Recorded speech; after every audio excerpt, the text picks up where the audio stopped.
因為啦啦啲音太長啦，所以我哋帶咗佢去剪音。點知第日朝早一起身，成個徐小鳳咁啊！今次個髮型師真係落手重咗。佢依家仲未意識到自己變成咩樣，佢仲以為變到鬼火咁靚。你睇下佢依家幾嗨！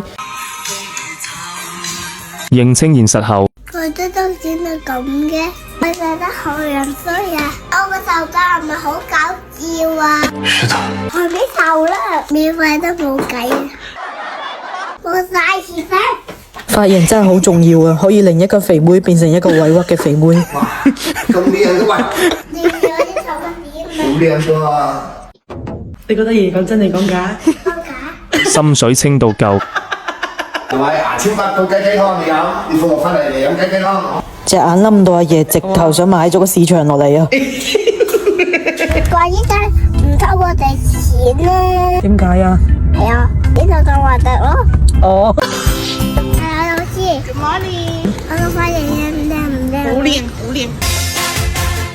做咩你個頭變到咁嘅？邊個幫你剪㗎？真係哥哥啦。變廢嗰啲嘢小心啊！點解嘅？唔可以我氹咯。有見地。你睇下你頭髮